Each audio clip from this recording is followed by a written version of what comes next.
तीन भुवन में सार, वीतराग विज्ञानता, शिव स्वरूप शिवकार,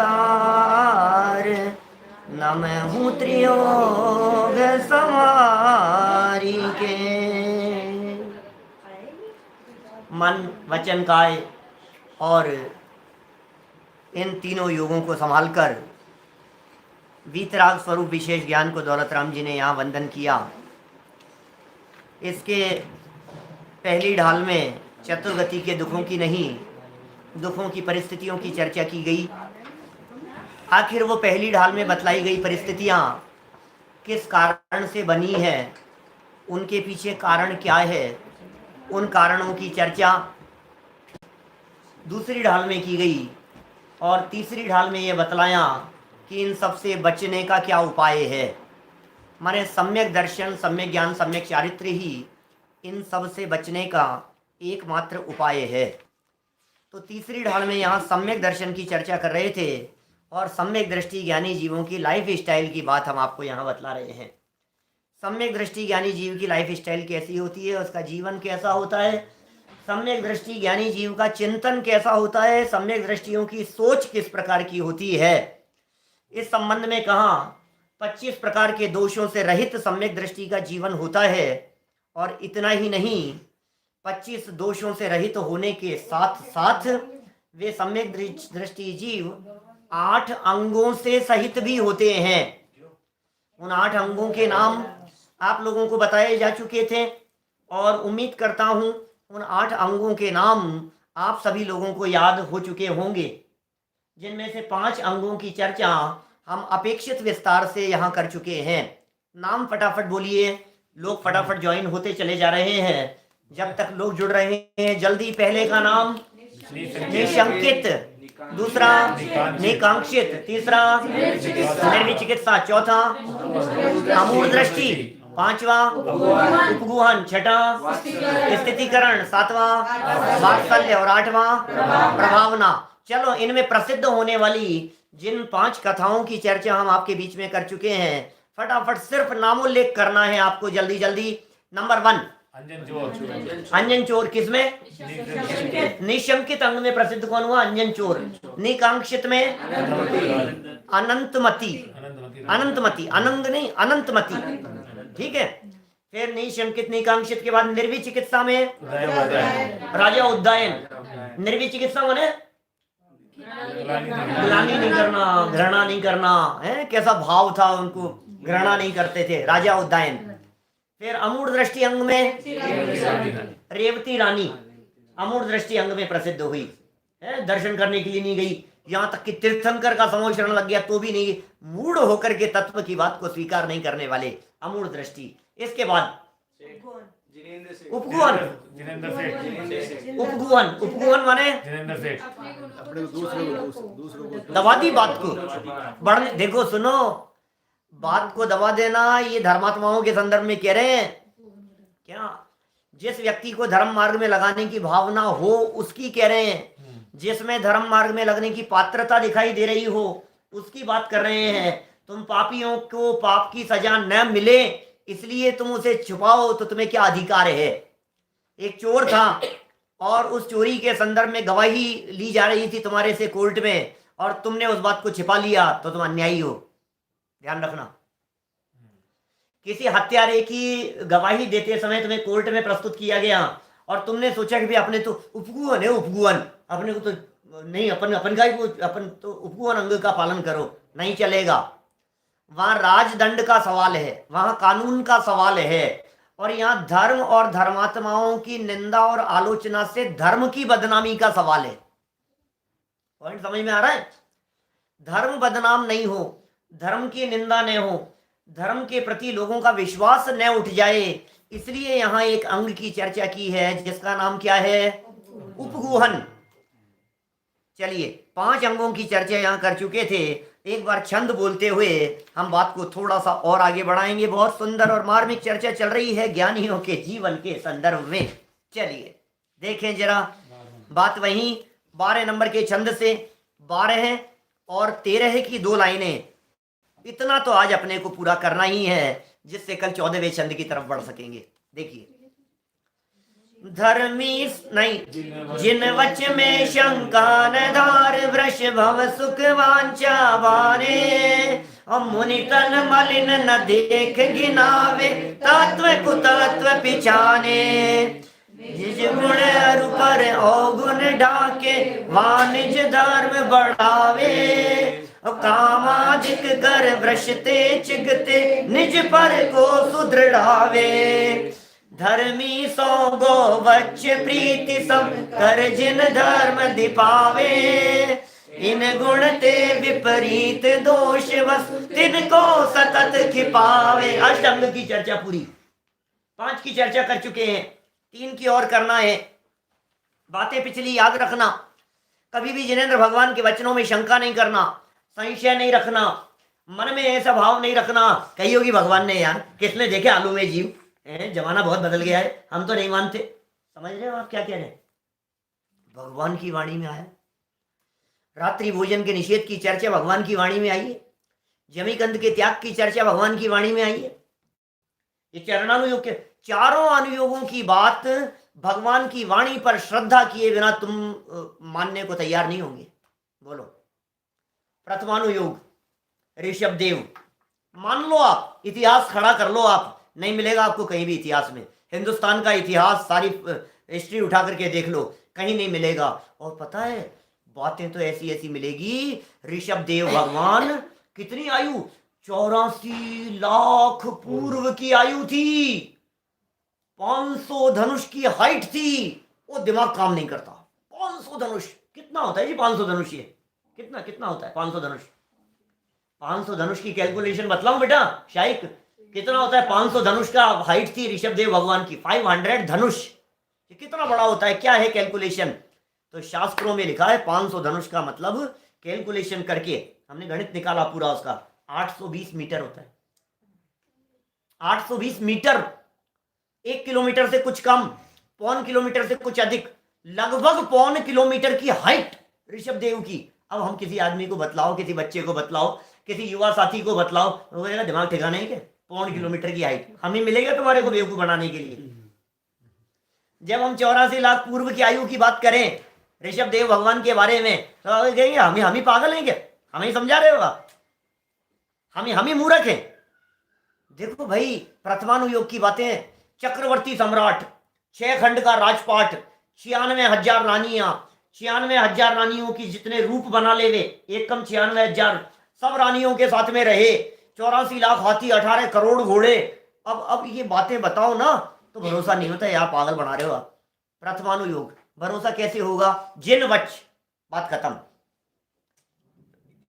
निशंकित की बात कर रहे, जिनेंद्र भगवान के वचनों में शंका करेगा तो प्रथमानुयोग नहीं पढ़ पाएगा। वहां का राजा वहां राज्य करता था, उसके साथ ऐसा हुआ, इस कहानी में ऐसा हुआ, उसके ऐसा हुआ, वहां से जन्म हुआ, वहां चला गया, कैसे भरोसा करेगा प्रथमानुयोग के बिना? चरणानुयोग, आलू प्याज की बात कही, जमीगंध की बात कही, रात्रि भोजन की बात कही, जमाना बदल गया है, सूर्य जैसा प्रकाश होता है, रात को भी इतनी लाइटें हैं, क्या जरूरत है दिन में भोजन की? जिनवच, शंका निधार, जमीगंध, त्रसघात, बहुघात, द्विदल, अनुसेव्य, नशाकारक, अनिष्ट, 22 अभक्ष्य, चरणानुयोग के पालन करने की चर्चाएं, व्रतों के पालन करने की बात, मूल गुणों के पालन करने की बात। आप कहेंगे किसने देखे क्या है? नहीं, सप्त व्यसन का त्याग किसने देखा? अरे भाई साहब ये कह रहे हैं, ये आगम कह रहे हैं, ये जिनेंद्र भगवान के वचनों में शंका नहीं करना। यदि तूने इनको जिनेंद्र वचन नहीं माना और शंका की, चरणानुयोग नहीं मान पाएगा, जिनेंद्र की वाणी नहीं समझेगा तू, चरणानुयोग स्वीकृत नहीं होगा तुझे। बोल, स्वीकृत नहीं होगा तुझे चरणानुयोग। अब नंबर 3 पर आ जाओ, कर्णानुयोग की बात आओ। कर्णानुयोग में मेरू पर्वत, सूर्य, चंद्र, 16 स्वर्ग, 7 नरक आदि, भरोसा ही नहीं होगा तेरे को, क्या विश्वास नहीं होगा आपको इन चीजों के ऊपर? कल्पना करो आप कर्णानुयोग को कैसे मानोगे आप? स्वर्ग 16 होते हैं, गिने किसी ने आपने? नहीं साहब मैं तो गिनूंगा, बिना देखे नहीं मानूंगा। कि सुन, तू बिना देखे नहीं मानेगा ना, तुझे मालूम है बिना मरे स्वर्ग नहीं मिलता, देख ले जाके, क्या मरना पड़ेगा तुझे देखने के लिए। कर्णानुयोग की बातें, कर्म सिद्धांत, करणानुयोग की बातें, गुणस्थानों की बातें, सर्वज्ञ भगवान जिनेंद्र भगवान की वाणी है। द्रव्यानुयोग की चर्चा, मान लो आत्मा को ही नहीं मानते हैं लोग, हम क्या बात कहें आपको, आत्मा की स्वीकृति नहीं होगी। इसलिए कितनी सुंदर बात कह दी है, निशंकित अंग का पालन करो। जिनेंद्र भगवान के वचन माने शास्त्र में जो बात कही है, उस शास्त्र में कही गई बात की श्रद्धा करो। जिन वच में शंका न धार, वृष भव सुख वांछा भाने। वृष, धर्म से भोग मिलेंगे, धर्म से तबीयत ठीक हो जाएगी। धर्म करो, देखो लड्डू मिलेंगे। धर्म करने चलो पाठशाला में, गिफ्ट मिलेगी। धर्म करो, देखो देखो धर्मात्माओं की रक्षा करने के लिए स्वर्ग आ जाते हैं। धर्म देखो आप, धर्म करने वालों के ऐसे सब सहयोग करते हैं। धर्म भाई साहब भोगों के लिए धर्म नहीं किया जाता है, कामना से धर्म नहीं किया जाता है। फिर मुनि तन मलिन न देख घिनावे, तत्व कुतत्व पिछाने। चारों में मलिन शरीर को देख करके घृणा नहीं करे। साधर्मियों से, ज्ञानियों से, धर्मात्माओं से, मुनिराजों से, विद्वानों से, यदि उनसे आपको लाभ प्राप्त करना है, अपने जीवन को सफल करने की कला यदि आपको सीखनी है, तो घृणा मत करना। और तत्व और कुतत्व को पहचानना, अंधश्रद्धा नहीं। इसके लिए चौथा है ये चौथा नंबर का क्या कहा, अमूढ़ दृष्टि। ये अमूढ़ दृष्टि अंग के माध्यम से कह दिया, अंध भक्त मत बनो। अंधश्रद्धा नहीं होनी चाहिए, श्रद्धा हो लेकिन अंधश्रद्धा नहीं हो। अरे साहब क्या बात कर रहे हो, पहले अंग में तो कह रहे हो श्रद्धा हो, और चौथे में कह रहे हो श्रद्धा नहीं हो। कि हाँ श्रद्धा तो हो लेकिन अंधश्रद्धा नहीं हो। कौन समझ में आ रहा है, श्रद्धा हो लेकिन अंधश्रद्धा नहीं हो। पांचवे में कह दिया उपगूहन, दबाओ छिपाओ, गलतियों को उजागर मत करो। अरे दोष मत देखो, दोष देखने वाली दृष्टि अच्छी नहीं हुआ करती है। निर्दोष तत्व को देखो। भाई सुनो, सबसे ज्यादा निर्दोष तत्व को देखने की भावना हो तो अपने गायक को देखो, अपने आत्म तत्व को देखो, अपने स्वभाव को देखो, अपने अनंत गुण स्वभाव को देखो। वो निर्दोष स्वभाव नजर आएगा आपको। उस निर्दोष स्वभाव को देखने पर आपको निश्चित तौर पर उस निर्दोष स्वभाव के अवलंबन से निर्दोष अवस्था की प्राप्ति हो जाएगी। इसलिए कोशिश कीजिए उपगूहन। रोकना थोड़ा है ना, देखो थोड़ी देर में कर लेना फिर। चलिए क्या कह रहे हैं यहाँ, हम कहाँ आ गए। हाँ 6 नंबर का नाम क्या है इसका, 6 नंबर का स्थितिकरण। और बहुत इंपॉर्टेंट है यार, मजा आता है स्थितिकरण की चर्चा में। तो स्थितिकरण, स्थित रोको, स्थित विचलित नहीं होवे। एक लाइन दी है इसके लिए पूरी, कामाधिक कर वृषते चिगते निज पर को सुदृढ़ावे। काम अधिक कर, वृष माने होता है धर्म, और चिगते च्युत होते हुए, काम के वशीभूत होकर के, क्रोध के वशीभूत होकर के, लोभ के वशीभूत होकर के, मद मोह के वशीभूत होकर के, यदि कोई व्यक्ति धर्म मार्ग से विचलित हो रहा हो तो उसे धर्म मार्ग में स्थिर करने की भावना माना, धर्म में स्थिर करो उसे। धर्म मार्ग से विचलित होने के बहुत चांस दिखाई देते हैं। भाई साहब बड़ा खतरनाक माहौल चल रहा है इस देश में, इस दुनिया में। अकेले आज की बात नहीं है, अकेले अभी अभी की बात नहीं कर रहे हैं। असली बात यह है, असली बात यह है कि धर्म और धर्म के प्रति रुचि रखने वाले जीव बहुत कम होते हैं दुनिया में। क्या, बहुत कम होते हैं। तो प्रैक्टिकल जब कोई व्यक्ति धर्म मार्ग में लग रहा होता है ना, तो उस पर संकट ज्यादा आते हैं। कैसे संकट आते हैं, परिस्थिति जन्य संकट आते हैं, माहौल जन्य संकट आते हैं, जगत के वातावरण के अनुसार संकट आते हैं। लोग उसके ऊपर उंगलियां उठाते हैं। आस पड़ोस वाले कहते हैं ये बड़े धर्मात्मा बनते हैं, परिवार वाले ये कहते हैं ये व्यक्ति क्यों धर्म कर रहा है ज्यादा, ये क्या धर्म में लगे रहते हैं। सुनो, मित्र मंडली, सगे संबंधी, रिलेटिव ये कहते हैं ये कोई उम्र है धर्म कराने की, अभी से कहां लगा दिया, अभी से कहां फंसा दिया इनको।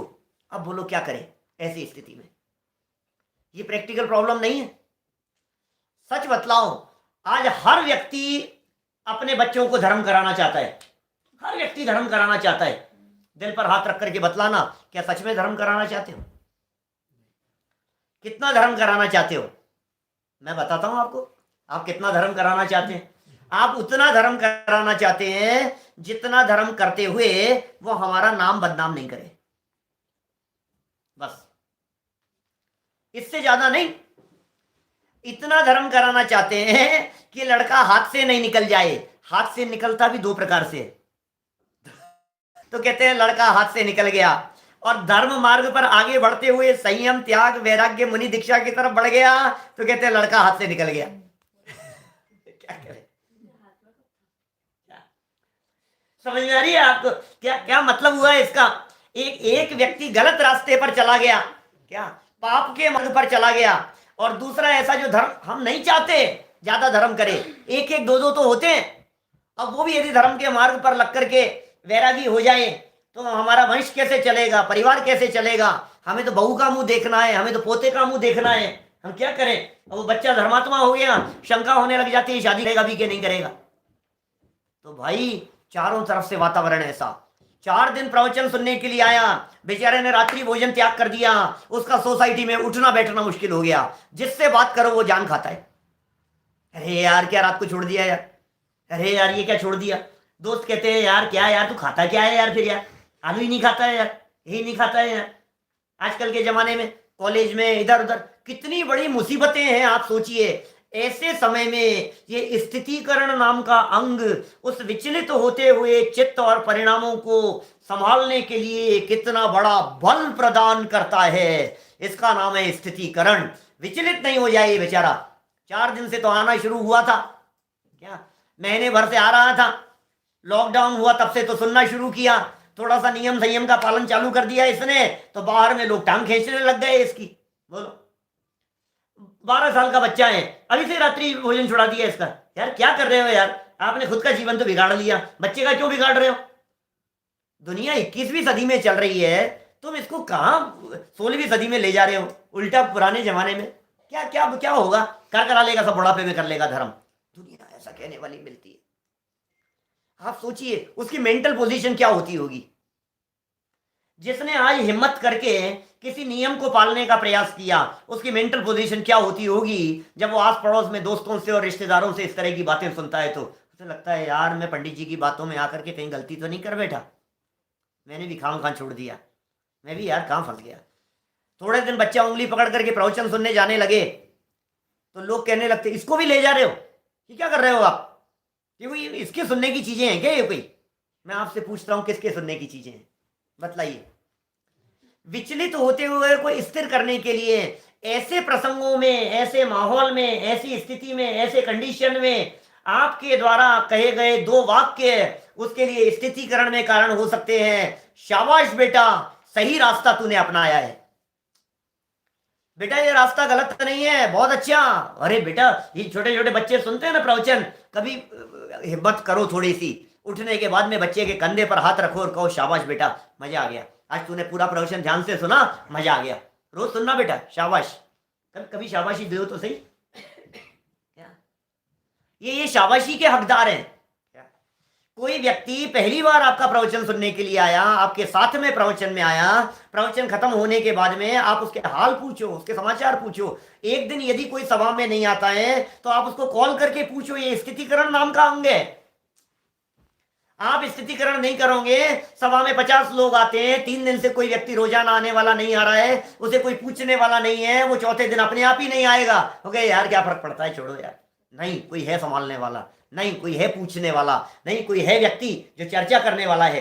धर्म मार्ग में तत्व चर्चा सुनने के लिए, जिनवाणी की चर्चा सुनने के लिए, स्वाध्याय की बातें सुनने के लिए हम यदि स्थितिकरण नहीं करेंगे तो कौन करेगा?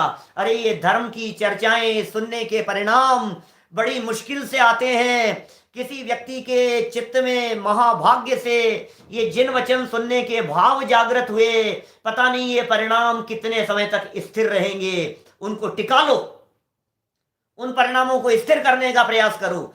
ज्ञानी जी विचलित होते हुए लोभ के कारण, कषाय के कारण, थोड़ा सा गुस्सा आ गया, अब तो सुनना ही नहीं मेरे को, इनके मंदिर में तो जाऊंगा ही नहीं, मंदिर भी इनका उनका हो गया है? मद के कारण, घमंड के कारण, आपसी राग द्वेष के कारण, मन मुटाव के कारण यदि कोई व्यक्ति धर्म मार्ग, धर्म आयतनों से दूर हटता हुआ नजर आवे तो सम्यक दृष्टि ज्ञानी जीव उसे पुनः धर्म मार्ग में स्थिर करते हैं। सम्यक दर्शन प्राप्त करने की भावना वाले जीव उन्हें धर्म मार्ग में वापस स्थित करते हैं। इसका नाम स्थितिकरण नाम का अंग है। कौन प्रसिद्ध हुआ स्थितिकरण में? वारिशेन। वारिशेन विचलित हो गए थे। कहानी सुना रहा हूं, छोटी सी कहानी, बच्चों को तो बहुत उत्साह रहता है। तो चाचा आज फिर कहानी सुनाओगे ना? फूफा जी फिर कहानी सुनाओगे ना? है आज कौन सी कहानी सुनाओगे? आज भी सुनाओगे? मेरे पास शिकागो से फोन आया मेरे पास में सुबह। वो बोले कि हमारे बच्चा जो है ना रोजाना शेराला की क्लास सुनने के लिए रोज टाइम होने से पहले कहानी सुनाएंगे। बच्चे सुनते हैं, उत्साह रहता है। छेड़ाला चल रही है, सरल विषय चल रहा है। सरल विषय, बात गंभीर, बात मार्मिक, पता से में रख करके दवाई देने जैसी स्थिति है। छठे अंग का नाम क्या बताया भैया? स्थितिकरण। आप कर सकते हैं स्थितिकरण। सुनो, एक बात गंभीर कहता हूं, स्थितिकरण करो बहुत अच्छी बात है। स्थितिकरण न कर पाओ तो ध्यान रखना, कभी जीवन में अस्थितिकरण नहीं होना चाहिए। अस्थितिकरण का मतलब क्या? धर्म मार्ग में लगे हुए व्यक्ति को धर्म से हटाने के लिए तो कम से कम कोई वाक्य हमारी जबान से नहीं निकलेगा। समझ में आ रही है बात? आप यदि उसे शाबाशी नहीं दे सको तो कोई बात नहीं, आप कम से कम ऐसा तो कहना छोड़ दो कि यार अभी से क्यों कर लिया, अभी की कोई उम्र थोड़ी ना। नहीं नहीं भाई साहब, धर्म तो जब करो अच्छा है, और सच्चा धर्म तो समझा ही नहीं। ये तो धर्म मार्ग में स्थिति की चर्चा चल रही है। मैं तो उपचार धर्म की बातें कर रहा हूं आपसे, व्यावहारिक धर्म की बातें कर रहा हूं, बहुत स्थूल स्थूल बातें कर रहा हूं आपसे। असली बात तो यह है, उपयोग और चित्त अपने स्वरूप में स्थित करना, उसका नाम है स्थितिकरण। इधर उधर उपयोग दौड़ते हुए को चारों तरफ से समेटकर अपने में स्थित करने का नाम स्थितिकरण है। मन भटक रहा हो किसी का, मन मचलता हो, इधर उधर दौड़ता हो, चित्त भागता हो इधर उधर, कहीं भागने मत दो, लगाओ इसको। चित्त कैसे लगे, उपयोग कैसे लगे? आपके बगल में बैठे हुए किसी व्यक्ति को आपको लग रहा है कि इसका ध्यान कहीं है, तो हल्का सा हिला करके, भैया, तो समझ में आ रही है? ये स्थितिकरण। छोटे छोटे से एंगल में हो सकता है स्थितिकरण।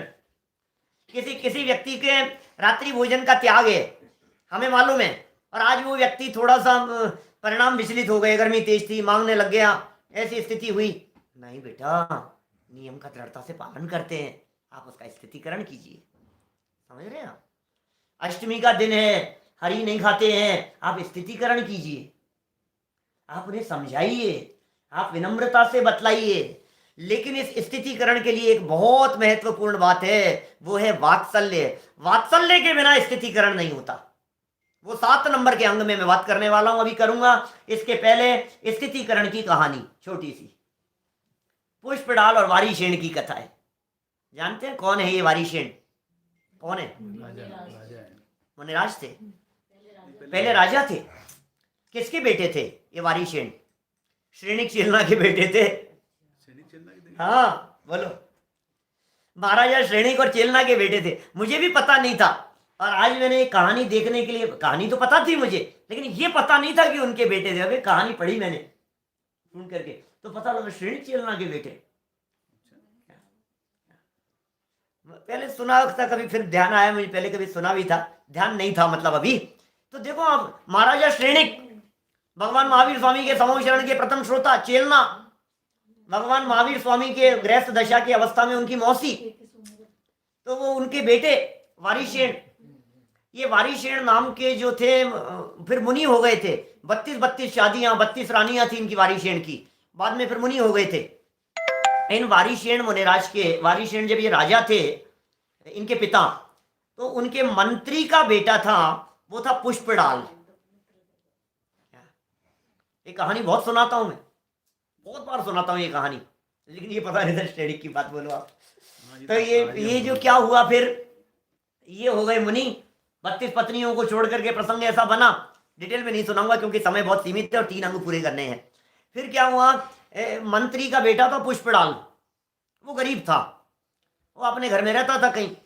मुनिराज दीक्षा लेने के बाद वारिशेन नाम के मुनिराज अचानक उसके यहाँ आहार के लिए पहुंच गए। बहुत पुरानी बात हो गई, बचपन में दोनों दोस्त हुआ करते थे। वारिशेण तो राजपुत्र थे, राजा थे। पुष्पडाल जो थे ये मंत्री का बेटा था, गरीब था। दोनों बचपन में दोस्त थे, राजा का बेटा और मंत्री का बेटा साथ में खेलते थे। बहुत बरसों पुरानी बात हो गई। ये मुनि हो गए थे, पुष्पडाल चले गए अपने वहां और वारिशेण पहुंच गए उनके यहाँ आहार के लिए। पड़गाहन नवदा भक्ति पूर्वक पड़ गया, आहार दान दिया, सारा संभाला उनको, सारे सब परिस्थितियां जो बननी थी वो सब बनी। देखते ही खुश हो गया। पुष्पडाल तो पहचान गया, अरे मेरे बचपन का दोस्त है, आज आया है मेरे पास में। अरे मजा आएगा यार, बचपन की बातें करेंगे। पुराने दोस्त बैठ जाएं तो कितने गप्पे लड़ाते हैं साथ में बैठ करके, पुरानी बातें याद करते हैं। तो एकदम याद आई, ओ यार बात बात गजब की, मजा आ गया, अब तो बहुत मजा आएगा। मुनिराज को कोई विकल्प नहीं। वारिशेण के नाम के मुनिराज ने आहार लिया और आहार लेकर के वो तो एक शब्द भी नहीं बोले। वो तो आहार पूरा हुआ और हाथ धो करके वो तो बढ़ने लगे, आगे बाहर आने लगे। तो हाय हेलो सी ऑफ करने के लिए पुष्पडाल भी बाहर आ गए साथ साथ कि भाई अब कुछ तो बोलेंगे यार, बोले ही नहीं यार, ये तो यार उनको तो कोई ऐसे पहचाने नहीं, ऐसा कैसे हो सकता है। बाहर चले, अब सोचे भाई ओके बाय, फिर मिलेंगे, ठीक है। अब ये कुछ नहीं हो रही है और बढ़ गए। तो ये भी पुष्पडाल भी साथ साथ बढ़ गया। एक पत्नी थी बेचारे की, कहानी स्त्री थी ऐसा कहते हैं, साथ साथ में चल लिए, थोड़ा सा आगे बढ़ गए। जब थोड़ा ज्यादा ही आगे बढ़ गए तो वारिशेण मुनिराज ने इतना पूछ लिया कि क्या बात है, हमारे ही साथ चलने की तैयारी है क्या। हाँ क्यों नहीं। अब कोई इतने समय से जो मन में थी ना, बोलेंगे, बात करेंगे, चर्चा करेंगे, और ये बोल रहे हैं चल, हाँ क्यों नहीं। और साथ साथ में जंगल में पहुंच गए क्या। और वारिशेण ने जाकर के अपने आचार्य से कह दिया कि भाई ये मेरे साथ ही आए हैं और दीक्षा लेने की इनकी भावना है, इनको दीक्षा दिलाओ। दीक्षा हो गई। क्या करें, अब दीक्षा तो हो गई और मन में ये बार बार में विचार संकल्प चल रहे हैं, यार मैं पत्नी को कह करके भी नहीं आया, बेचारी इंतजार कर रही होगी, खाने के लिए बैठी होगी, क्या कम से कम कह करके तो आ जाता। अब वो विचार चल रहे हैं। अब बाहर से तो मुनि हो गए। अब खूब ऐसा चलता रहा, कई दिन निकल गए, लंबा समय निकल गया, और लेकिन मन में दिमाग में बार बार में वही वही वही वही। वारिशेण साथ में रहते थे, वारिशेण साथ में रहते थे, परिणामों को भांपते रहते थे बराबर। उनको लगा कि यार इसको इतना समय हो गया, इसको करूँ जरूर, कुछ ना कुछ शिक्षा देनी चाहिए। संदेश भिजवा करके राजमहल में चले गए, माँ के पास में संदेश भिजवा करके। माँ को भी आश्चर्य हुआ, बेटे को क्या हो गया, दीक्षा लेकर के गया था, जन धर्म बदनाम करेगा क्या, दोबारा राजमहल में आ रहा है। बोलो आप 32 पत्नियों को सज धज करके रहने के लिए बोला है, कुछ ना कुछ तो गड़बड़ लगती है भाई साहब, कुछ चक्कर है। कैसे पूछूं, अब पूछ भी नहीं सकती मैं तो। 2 आसन लगा दिए, एक सोने का सिंहासन, एक लकड़ी का आसन। सच में रागी हो गया होगा तो स्वर्ण आसन पे बैठेगा, और रागी नहीं हुआ होगा तो लकड़ी के आसन पर आकर के बैठेगा। परीक्षा हो गई। दोनों मुनिराज आए और आकर के बैठे, कहां पर, लकड़ी के आसन के ऊपर आकर के बैठे। बुलाओ। और सारी पत्नियां जो रानियां थी, एक से एक अप्सराओं जैसी सुंदर, वो सज धज करके राजसी ठाट बाट और वैभव के साथ में वो सामने से एक एक निकली। और ये तो इनकी तो निगाह भी, इन्होंने तो निगाह तक नहीं डाली, वारिशेण ने तो। और पुष्पडाल देखते रह गए, इतना वैभव, इतनी पत्नियां, ऐसे राजसी ठाट बाट में रहते हैं, सब छोड़ करके चले गए। इनका मन नहीं ललचाता है इसके ऊपर, ये कैसे व्यक्ति है। वारिशेण ने उन्हें कहा, यदि तुम्हें भोग पसंद है तो यहीं रह जाओ, और यदि तुम्हें वैराग्य सच में हुआ है तो अपने आत्मा की साधना करो। समझाया उन्हें, शिक्षा दी और उपदेश दिया। फिर उनकी माँ भी उपदेश देने लगी, बात को समझ गई वो उपदेश देने लगी, बेटा बड़े भाग्य से संयम धर्म अंगीकार करने का अवसर मिलता है। तो वारिशेण मुनिराज ने पुष्पडाल मुनिराज को धर्म मार्ग से विचलित होते हुए को पुनः स्थित किया। इसका नाम है स्थितीकरण नाम का अंग। स्थित किया उन्होंने, धर्म मार्ग से विचलित नहीं किया। मैं तो इस प्रसंग को दूसरे प्रसंग में सुनाता हूं, परिग्रह वगैरह के संदर्भ में। मैं एक बात पूछता हूं, बोलो, अभी ये घटना घटी 3 दिन पहले, पुष्पडाल जंगल में बैठे हैं, सच्चे मुनि हैं या नहीं है, परिग्रही हैं या नहीं है, जंगल में बैठे हैं, आप कह रहे हो परिग्रही। नंबर 2, अभी राजमहल में वारिशेण मुनिराज पत्नियों के बगल में वहीं राजमहल में है, बतलाओ परिग्रही है या नहीं? नहीं है। ये कितना बड़ा कंसेप्ट है ये। एक व्यक्ति सब कुछ छोड़ करके जंगल में बैठा है और आप कह रहे हो कि परिग्रही है, और एक राजमहल में पत्नियों के बगल में बैठा है और आप कह रहे हो कि परिग्रही नहीं है। ये जैन धर्म है क्या? बाहर से कोई फर्क नहीं पड़ता है कौन कहां बैठा है क्या? इससे फर्क नहीं पड़ता है। समझना पड़ेगा, आपको समझना पड़ेगा। चलिए, स्थितीकरण हुआ, अस्थितीकरण नहीं हो। कभी भी किसी भी व्यक्ति को डांटना नहीं, फटकारना नहीं, धर्म पढ़ने से, पढ़ाने से, सुनने से, सुनाने से, धार्मिक आचरण पालन करने से मना करना नहीं। स्थितीकरण, अरे अनुमोदना करो, उसकी अनुमोदना करो। वैसे दीक्षा कल्याणक का प्रसंग होता है ना पंच कल्याणकों में, तो हमेशा दीक्षा कल्याणक के दिन ये बात कहता हूं, तीर्थंकर जैसों को अनुमोदना करने के लिए स्वर्ग से लौकांतिक देव आ जाते हैं। क्यों और क्या बोलते हैं वे लौकांतिक देव? हे वीर प्रभु, आपके वैराग्य की अनुमोदना करते हैं, धन्य है आप, आपके वैराग्य की अनुमोदना करते हैं, धन्य है, आपको बहुत अच्छा परिणाम आया। क्या जरूरत है भाई साहब स्थितीकरण के लिए? उन्हें जरूरत नहीं है यद्यपि स्थितीकरण की, लेकिन शायद साहित्यकार, इतिहासकार ये बतलाना चाहते हैं इस घटना के माध्यम से कि स्थितीकरण कितना जरूरी है। परिणाम बदलते देर नहीं लगती भाई साहब। स्थितीकरण कैसे हो? स्थितीकरण तो इंपॉर्टेंट फैक्टर है वात्सल्य। बिना वात्सल्य के स्थितीकरण नहीं होता क्या? वात्सल्य के बिना स्थितीकरण नहीं होगा, ध्यान रखना। आप स्थितीकरण, चुपचाप बैठ जाना, बोलो ये स्थितीकरण है, खबरदार जो रात को खाया तो, इसका नाम स्थितीकरण नहीं है। वात्सल्य चाहिए, बिना वात्सल्य के स्थितीकरण नहीं होगा। वात्सल्य कैसा होता है? तो इन्होंने कह दिया धर्मी सो गो बच्च प्रीति सम, इसका नाम वात्सल्य। साधर्मियों के प्रति वात्सल्य, धर्मात्माओं के प्रति वात्सल्य, उनके प्रति अत्यंत प्रीति का परिणाम, उनके प्रति अनुराग का भाव, ये क्या कहलाता है? वात्सल्य। अरे आपके परिवार वाले आपको फंसाएंगे, राग में उलझाएंगे, मोह में उलझाएंगे। समाधि मरण की भावना भाते समय आपने क्या भावना भाई थी?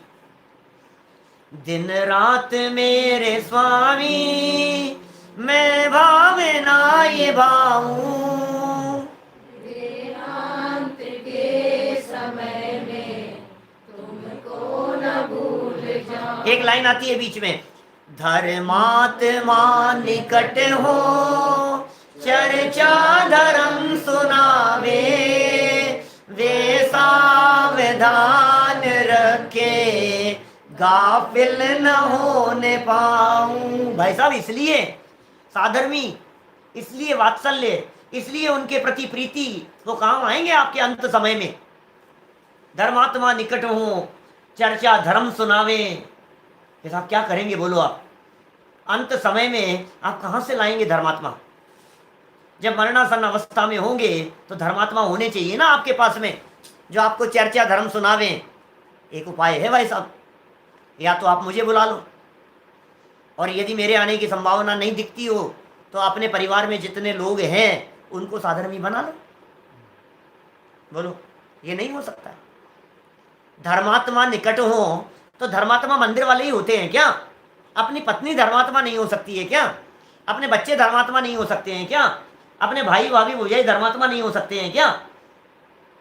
जब कहा हमने धर्मात्मा निकट हो, साधर्मियों का साथ हो, साधर्मी हमारे साथ में हो, तो इसका मतलब क्या है? इसका मतलब यह है हमारे आसपास में रहने वाला हर व्यक्ति धर्मात्मा हो। परिणामों में शांति होती है भाई साहब। यदि रागी और कशाई जीव होंगे तो तुमसे चाबियां पूछेंगे कहाँ रखी है, बोला नहीं जा रहा है, कागज पकड़ाएंगे, लिख करके बता दो कहाँ है तिजोरी, बतला दो, और किससे कितना लेना है लिख करके तो बता दो हमारे को, बोला नहीं जा रहा है तुमसे, ये पूछेंगे। उलझाएंगे तुम्हारे को, मोह में उलझाएंगे, विषयों में उलझाएंगे, हड़पने की सोचेंगे, विल लिख जाओ, मेरे नाम कर जाओ, कुछ कुछ तो कर जाओ, कुछ तो दे जाओ, जो है इसमें उलझाएंगे। और धर्मात्मा और साधर्मी होंगे तो तुम्हारी चिंता करेंगे। अरे धर्मात्माओं के प्रति जो वात्सल्य होता है वो स्वार्थ के वशीभूत नहीं होता। गोवच्छ प्रीति का उदाहरण दिया है, जरा सुनो यहाँ क्या उदाहरण दिया है, देखो आप। अरे इसके ऊपर वाली लाइन के अर्थ कर दिया था क्या अपन ने? कामादिक कर वृश्यते, वृश्य माने धर्म से, चिगते माने च्युत होते हुए, छूटते हुए। धर्म मार्ग से कोई व्यक्ति विचलित हो रहा हो तो निज को भी, अपने आप को भी और पर को भी सुदृढ़ावे। ये दौलत राम जी ने बड़ा सुंदर शब्द दे दिया, निज। पहले खुद का स्थितिकरण करो, बाद में दूसरों को समझाना। क्या ये दूसरों के स्थितिकरण की तो सोचता है, और खुद धर्म मार्ग से विचलित हो रहा हो तो स्थितिकरण कैसे करेंगे? जिनवाणी के अवलंबन से, साधर्मियों के अवलंबन से। अपना चित्त धर्म में नहीं लग रहा हो तो विद्वानों और ज्ञानियों के पास में जाकर के पूछो, मेरा मन नहीं लगता है, मेरा चित्त नहीं लगता है, हाँ आप मुझे कोई उपाय बतलाओ, मैं कैसे मन लगाऊं? आजकल पता नहीं क्या हो गया है, मेरे मन में ऐसे भाव क्यों आते हैं? स्थितिकरण के लिए उपदेश ग्रहण करो ज्ञानियों से, निज को भी और पर को भी सुदृढ़ावे, दृढ़ावे, दृढ़ करे। एक प्रश्न किसी ने पूछा था, श्रद्धा और दृढ़ता, इसमें क्या एक ही बात है? श्रद्धा नाम का एक गुण है, वो श्रद्धा गुण विश्वास, दृढ़ता, मजबूती, इन सब के अर्थ में प्रयोग किया जाता है, एक ही बात है। देखिए आप ये कह रहे हैं, एक प्रश्न है सामने अभी दिख गया मेरे को स्क्रीन पर, स्थितिकरण वात्सल्य पूर्वक होता है तो फिर स्थितिकरण के बाद में वात्सल्य को क्यों दिया? बोलो। अरे भाई पहले स्थिर करने की बात कही और फिर स्थिर करने की विधि बताई, इसलिए बाद में दिया। सीधी सी बात है, इसमें क्या है? पहले हमने कहा धर्म मार्ग में स्थिर करो, अभी इससे पहले की बात करो आप तो क्या था? उपगुहन था। उपगुहन कैसा था कि वो गलती कर बैठा था, गलती कर बैठा था, इसलिए उपगुहन के बाद में स्थिति की बात कही कि वो गलती कर बैठा था ना, उसको स्थिर करो। समझ में आ रही है बात? अब वो स्थिर होने लगा वो व्यक्ति, या स्थिर करने का प्रयास किया तो हमने उसको धमकाया, हे समझता क्या है तू, आज के बाद में ओए ब्रह्मचारी का भेष धारण करके ऐसा काम मत करना बिल्कुल भी। तो भाई ये स्थितिकरण सही नहीं है, तो प्रोसेस बतलाई, वात्सल्य पूर्वक स्थितिकरण होगा। आप प्यार से समझाओगे तो सामने वाला समझेगा। हर आदमी शेर सवा शेर है दुनिया में, हम क्या कहें आपको? छोटे से बच्चे को तो धमका करके समझा लो आप, क्या दादा की बात क्यों मानता है? क्योंकि दादा प्यार से समझाते हैं। क्या समझ में आ रही है बात? माँ की बात क्यों नहीं मानते हैं, दादी की बात क्यों मानते हैं? क्योंकि माँ फटकारती है और दादी प्यार से समझाती है। तो हर बच्चा प्यार की भाषा समझता है। क्या बच्चा क्या, पशु पक्षी हर प्राणी प्यार की भाषा सब समझते हैं। डांट की भाषा से समझाना थोड़ा कठिन काम है। जब प्यार की भाषा से नहीं समझे तो डांट काम में ली जाती है। पहले साम, नंबर 1 साम, समता से काम लो, प्यार से समझाओ। अब जब मान ही नहीं रहा है, बहुत हो गया है, तो फिर दाम, फिर दंड और फिर भेद। ये नीतियां कई है, चाणक्य की नीतियां हैं। किसी भी व्यक्ति को समझाने के लिए, सबक सिखाने के लिए, सही रास्ते पर लाने के लिए 4 नीतियां कही है। क्या? साम, समता भाव, समता भाव का पालन कर, साम। फिर दाम, पैसे, क्या पैसे से, साम दाम। फिर दंड, नहीं माने तो दंड दो, और फिर भी नहीं समझ रहा हो तो फूट डाल दो उनमें। शक्ति कम पड़ रही हो मानो दंड देने के लिए, तो फिर भेद डाल दो उनमें। समझ में आ रही है बात? अभी इसमें जो दाम शब्द है ना, इसका अर्थ अलग करते हैं, दादा ने एक अलग अर्थ किया है। सब कभी करेंगे चर्चा अपन बाद में। देखिए यहाँ तो क्या बात हो गई, कामादिक कर व्रष्टे चिगते निज पर को सुदृढ़ावे, और धर्मी सौ गौ बच्च, गाय और बछड़े की प्रीति देखिए आपने कैसी होती है। गाय को बछड़े से क्या लगाव है बतलाओ? क्यों है लगाव? आपको अपने बच्चे से क्यों लगाव है? उत्तराधिकारी है हमारा। आपको अपने बच्चे से क्यों लगाव है? बुढ़ापे का सहारा है, सेवा करेगा बुढ़ापे की। बुढ़ापे में कोई पूछने वाला तो हो, आखिर कोई अपना होता है तो अपने ही होते हैं। तो भाई सुनो, गाय की जैसी बछड़े के प्रति प्रीति होती है, जिस प्रीति में किसी तरह का कोई स्वार्थ नहीं होता, कोई अपेक्षा नहीं होती, इस तरह की प्रीति साधर्मियों के प्रति होनी चाहिए। कि साहब क्या बात कर रहे हो, आप अपने बच्चे से बढ़कर के साधर्मी से प्रीति करने की बात कह रहे हो? कि हाँ, बच्चे का साथ 10 साल का, 20 साल का, मैक्सिमम 40 साल का और 60 साल का। 60 साल से ज्यादा बच्चे का साथ नहीं होता बच्चे के साथ में। कितने कितने साल का साथ होगा बच्चे का, और साधर्मी का साथ साधे अनंत काल का साथ है। सोच सकते हो आप साधर्मी के प्रति साथ कैसा होगा, क्योंकि मंजिल एक है। देखो जिन लोगों की मंजिल एक होती है उनके प्रति अपने आप ही सहज प्रीति का भाव हो जाता है। ट्रेन में सफर कर रहे हो और ट्रेन में सफर करते हुए आपको यहां से जाना है कलकत्ता, जयपुर से कलकत्ता जाना है, साउथ वहां वाले को यहाँ आना है, साउथ वाले को बेंगलोर वाले को जयपुर साइड आना है, इधर आना है, कश्मीर वाले को कन्याकुमारी आना है। लंबी ट्रेन है, 2-2 दिन तक चलती है, ऐसी लंबी लंबी ट्रेन होती है। अब वहां से बैठे और बैठते ही आपने सामने वाले से पूछा आप कहाँ जा रहे हो, और उसने आपके शहर का नाम लिया, तो थोड़ा सा लगता है कि साथ लंबा साथ है ना, साथ साथ में कट जाएगी। तो जिनका साथ लंबा होता है उनके प्रति अपने आप ही प्रीति हो जाती है। साधर्मियों का साथ अकेला इस जन्म का साथ नहीं है, जन्म जन्मांतरों का साथ है।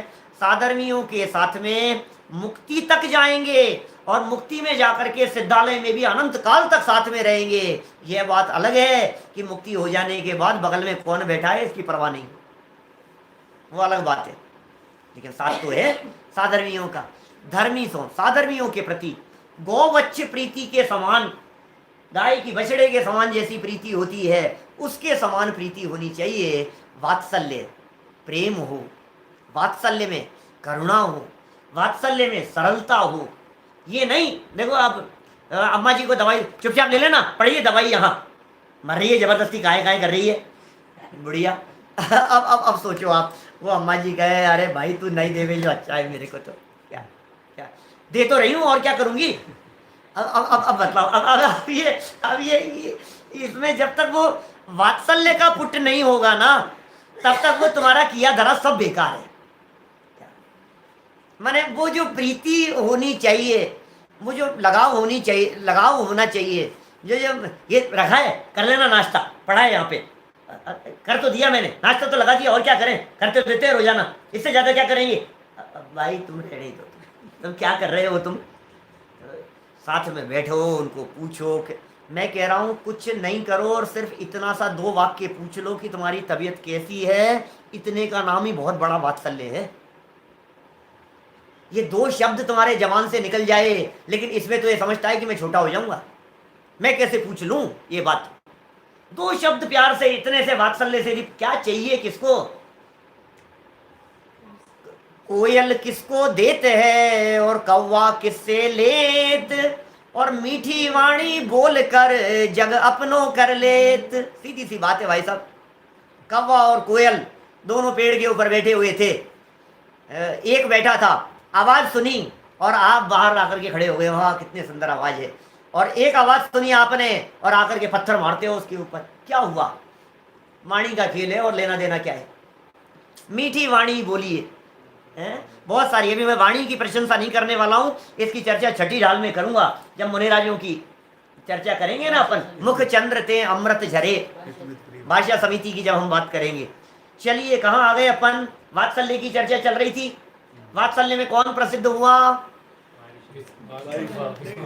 विष्णु कुमार मुनिराज। अरे 700 मुनिराजों की प्रशंसा, अरे साधर्मियों की रक्षा करो, साधर्मियों के प्रति वात्सल्य का भाव लाओ, साधर्मियों का कष्ट आए तो उन कष्टों को दूर करो, मुनिराजों पर कष्ट आए तो उनको दूर करने की जिम्मेदारी और जवाबदारी आपकी है। श्रावकों की जिम्मेदारी बनती है मुनिराजों के कष्टों को दूर करने की। क्या ये हमारी जिम्मेदारी है मुनिराज के ऊपर किसी तरह का कोई उपसर्ग आ जाए तो दूर करें। लेकिन एक वाक्य साथ में हमेशा कहता हूं मैं, सुनो। क्या हुआ, हुआ ऐसा कि मुनिराज को हो रहा था परिचय है और आपने किया उसे दूर, तो वो हो गया मुनिराज पर उपसर्ग। परिचय है और उपसर्ग में अंतर है। उपसर्ग दूर करने की जिम्मेदारी श्रावकों की है, लेकिन परिचय नहीं। परिचय क्या होते हैं, सर्दी लगना, गर्मी लगना, भूख प्यास, मच्छर काट रहे हैं, प्रकृति जन्य जो वातावरण है वो सब है परिचय। चल रहा है ना, आवाज नहीं आ रही,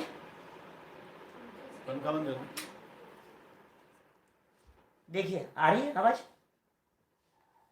आ रही होगी, कोई बात नहीं, यहाँ बराबर चलता है। देखिए क्या कहा हमने, कहा बात क्या चल रही थी, परिचय और उपसर्ग के संदर्भ में। परिचय और उपसर्ग के संदर्भ में बात चल रही है। परिचय क्या है? शुद्ध पिपासा शीतोष्ण दंश मशक नाग्निरति स्त्री चर्या निषद्या शय्या क्रोश वधि आसना लाभ रोग तृण स्पर्श मल सत्कार पुरस्कार प्रज्ञा ज्ञान दर्शनानी। क्या ये 22 प्रकार के परिचय हैं? तत्वार सूत्र का सूत्र है। सर्दी गर्मी भूख प्यास दंश मशक स्त्री चर्या निषद्या चलना उठना बैठना, कंकड़ीली जमीन है, नंगे पांव चल रहे हैं, नग्न रह रहे हैं, कितनी तरह की परिस्थितियां बनती है। अब कोई कहे साहब मुनिराज को कितनी गर्मी लग रही होगी बेचारों को, तो एक काम करो, मुनिराज को इतनी गर्मी लग रही है, एक काम करो पंखा लगा दो इनके लिए, एसी लगा दो इनके लिए, तो भाई ये उपसर्ग हो जाएगा उनके ऊपर। समझ में आ रही है बात?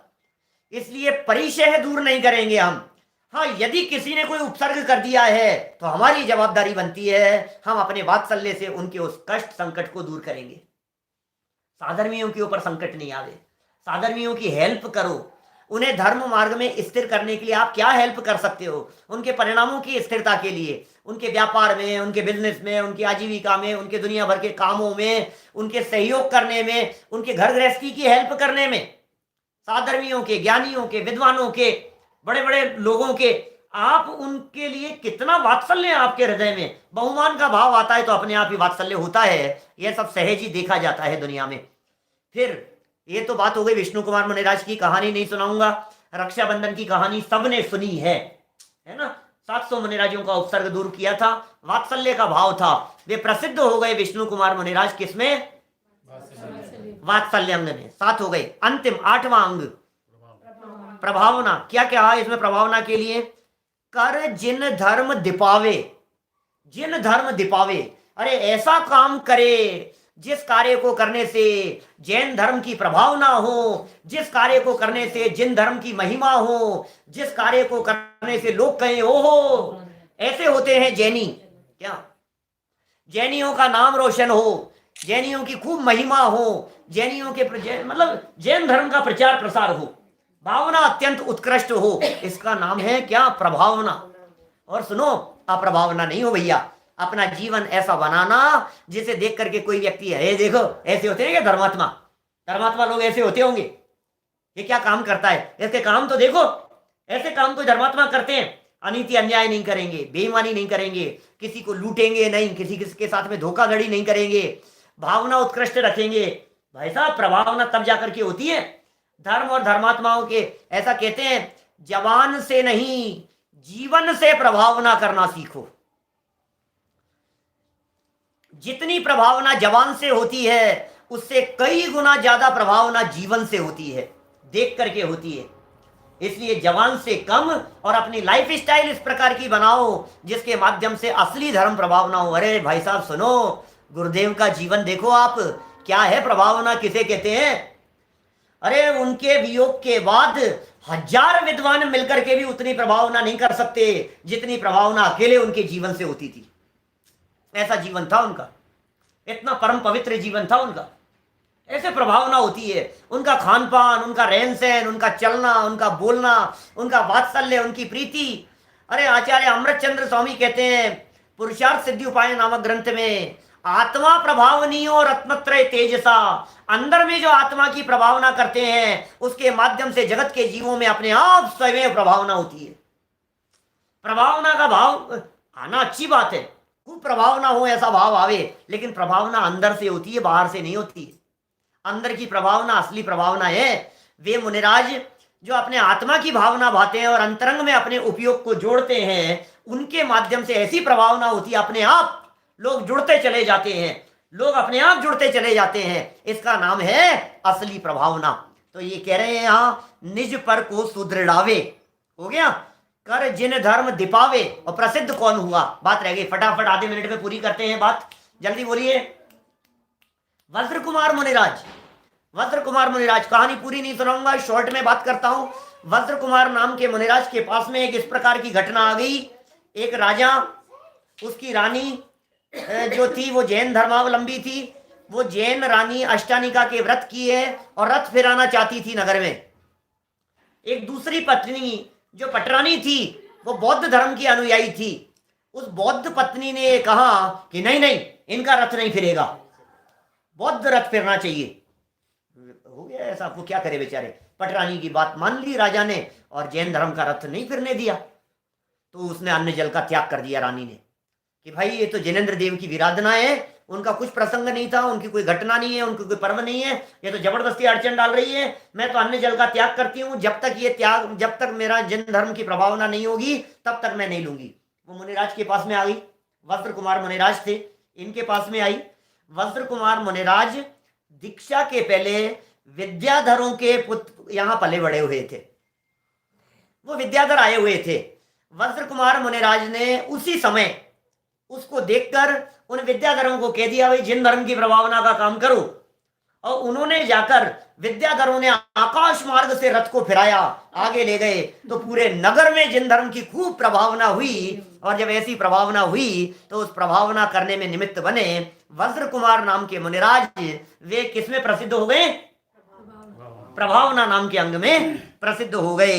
ये 8 गुणों की चर्चा हमने यहाँ की है। इन गुणों का पालन हमें अपनी भूमिका अनुसार करना चाहिए और सम्यक दृष्टि ज्ञानी जीव के जीवन में होता ही है। इन 8 गुणों से विपरीत उल्टा करो तो 8 दोष हैं, वे दोष 8 हैं, उनको निरंतर खिपाना चाहिए। इस तरह हम अपने जीवन को निर्मल और पवित्र करने की भावना भावें।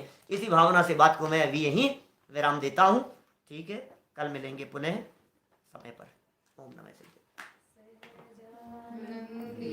शुद्ध स्वरूपी अविनाशी हूँ आत्मस्वरूप, सहजानंदी शुद्ध स्वरूपी अविनाशी हूँ आत्मस्वरूप, सहजानंदी शुद्ध स्वरूपी अविनाशी हूँ आत्मस्वरूप।